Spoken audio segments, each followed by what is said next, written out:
जो बीत गया सो बीत गया। यदि हमसे कोई गलत कार्य हो गया है तो सिर्फ उसी की चिंता में नहीं उलझना चाहिए, बल्कि वर्तमान को सुधारकर अपने भविष्य को संवारना चाहिए। दुनिया की कोई भी चीज़ कितनी ही कीमती क्यों न हो, पर भगवान ने आपको जो नींद, शांति, आनंद और इनसे भी ज़्यादा जो जीवन दिया है, उससे ज़्यादा कीमती कोई और चीज़ नहीं। अच्छा वक्त उसी का होता है जो किसी का बुरा नहीं सोचते, और ऐसे व्यक्तियों की समस्त प्रकृति भी मदद करती है। अनुभव कहता है कि लोगों को इस बात से कोई मतलब नहीं कि आप खुश हों या नहीं। उन्हें फ़र्क इस बात से पड़ता है आप उन्हें खुश रखते हैं या नहीं। सिर्फ दिखाने के लिए अच्छा मत बनो। परमात्मा तुम्हें बार बार बाहर से नहीं बल्कि अंदर से जानता है। अगर आप बहुत बुरे वक्त से गुजर रहे हैं तो चलते रहिए, रुकिए मत। एक दिन बुरा वक्त जरूर गुजर जाएगा। एक बार राधा ने श्री कृष्ण से पूछा, माधव प्यार का असली मतलब क्या होता है? श्री कृष्ण ने हंसकर कहा, राधे जहाँ मतलब होता है वहाँ प्यार ही कहाँ होता है। किसी के बुरे वक्त पर हंसने की गलती मत करना। ये वक्त है चेहरे जरूर याद रखता है। डरकर इससे रोना नहीं, अदम्य साहस भरा तुमसे धीरज अपना खोना नहीं। उजियारा जग में फिर आएगा, वक्त ही तो है गुजर जाएगा।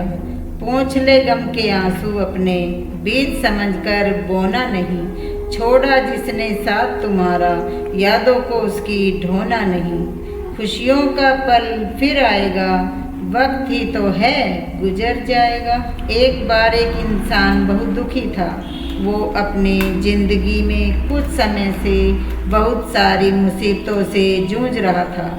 वो हमेशा सोचता था कि मैं अपनी ज़िंदगी के लिए, अपनी बीवी बच्चों के लिए कुछ नहीं कर पा रहा हूँ। इसके साथ साथ मैंने खुद के लिए भी ज़िंदगी में कुछ नहीं किया है। मैं ऐसी ज़िंदगी क्यों जी रहा हूँ? कभी कभी लगता है ज़िंदगी और इन सारी मुसीबतों को एक साथ ख़त्म कर दूँ। ये इंसान हमेशा बस इसी तरह सोचता रहता था। एक दिन वो नज़दीक के एक बहुत ही बड़े तपस्वी के पास चला जाता है। वो घने जंगल में बैठे तपस्वी को वो अपनी सारी हकीकत बता देता है और कहता है, तपस्वी जी आप तो इतनी साधना करते हो, अपने तपस्या से आप इस वास्तविक जिंदगी के हर हिस्से से ज्ञात हो। क्या आप मुझे मेरे गुप्त वक्त से निकालने का कुछ रास्ता बता सकते हो? मैं 2 वक्त की रोटी कमाने के लिए और एक छोटा सा संसार चलाने के लिए भी नाकामयाब हूँ। मैंने ज़्यादा पढ़ाई लिखाई भी नहीं की। मैं एक साधारण सा इंसान हूँ। मुझे कुछ भी करके इस बुरे वक्त से बाहर निकलना है। तपस्वी जी मुझे ऐसा आसान सा मार्ग बताओ जिसकी वजह से मैं फिर से सुकून और खुशी की ज़िंदगी जीने लगूं। क्योंकि आप बहुत गहरी ज्ञान की बातें बताओगे तो मैं उसे आत्मसात नहीं कर पाऊंगा। तपस्वी कहते हैं कि ठीक है, मैं तुम्हें एक काम बताऊंगा। वो काम तुम्हें 7 दिन तक करना होगा।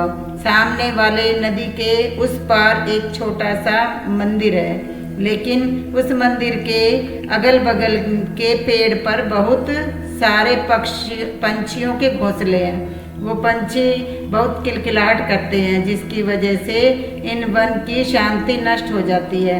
तुम उस पंछियों के घोंसलों को लगातार 7 दिन तक तोड़ते रहो।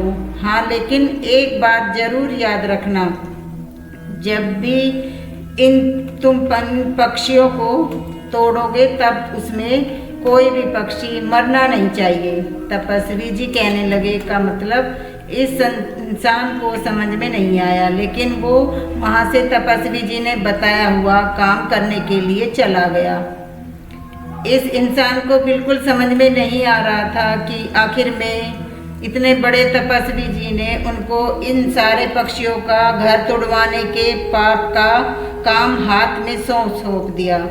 जब वे इंसान नदी के उस पार पहुंचता है तब बहुत ही प्रसन्न वातावरण में उस पंछियों के बहुत सारे घोंसले दिखाई देते हैं। वो इन सारे पक्षियों को देखकर सोचता है, अरे ये पंछी तो कितनी सारी मेहनत के साथ कण कण इकट्ठा करके अपने घोंसला बना रहे हैं, अपने परिवार को चला रहे हैं, और मैं इनका घर तोड़ने जा रहा हूँ।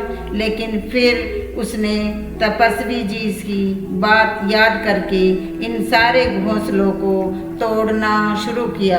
देखते देखते सारे पंछी घबरा गए और वो अगल बगल में दूसरे पेड़ पर जा बैठे और सुरक्षित जगह ढूंढने के लिए किलकिलाहट करने लगे। देखते देखते पक्षियों का घोंसला टूट गया।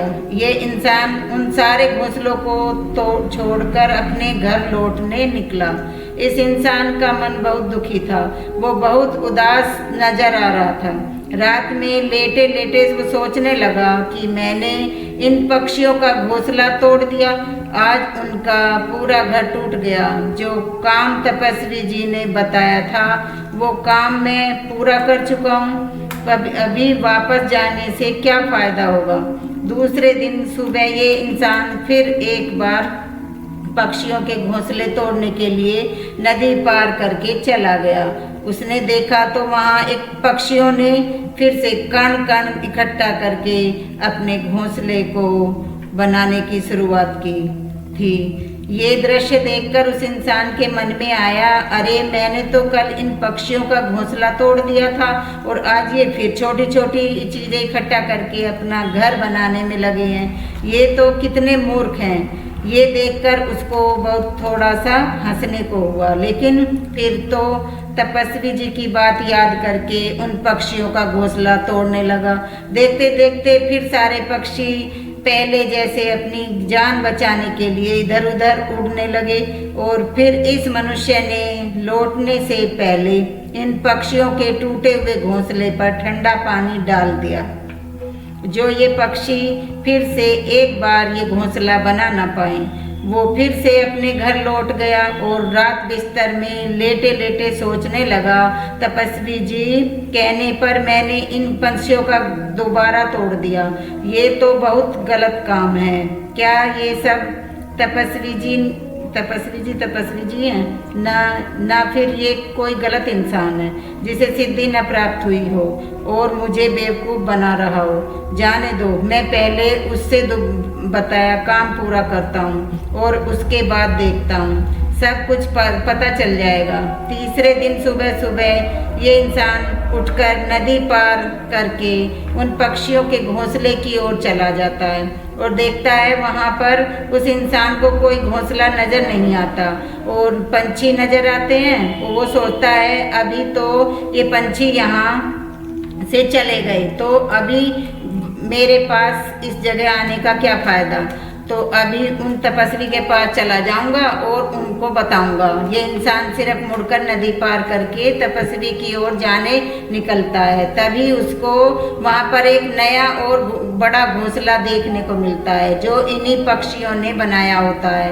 यानी ये पक्षी अपने नए घोंसले को बनाकर वहाँ पर वास कर रहे थे। ये देखकर ये इंसान सोचता है कि शायद तपस्वी जी को पता था कि ये पक्षी अपना एक घोंसला बदलकर दूसरी जगह नया घोंसला बनाकर रहने लगते हैं, इसलिए ही उन्होंने मुझे इन पक्षियों का घोंसला तोड़ने के लिए कहा था। लेकिन इस सारे दृश्य को देखकर ये इंसान कमज़ोर पड़ गया था, क्योंकि ये इंसान भी पहले से वक्त का मारा हुआ था। उसको लग रहा था कि शायद हमने इन पक्षियों को मदद करनी चाहिए। इससे के अलावा हम तो इन पक्षियों का घर तोड़ रहे हैं। वो इंसान तपस्वी जी ने बताए हुए काम को बस निभा रहा था। वो फिर से एक बार इन पक्षियों का नया घोंसला तोड़ देता है और वापस लौटने के लिए निकलता है। जब वो अपने घर वापस लौटने के लिए निकलता है तो इस बार पहले से ज़्यादा दुखी था। वो सोने से पहले फिर सोचने लगा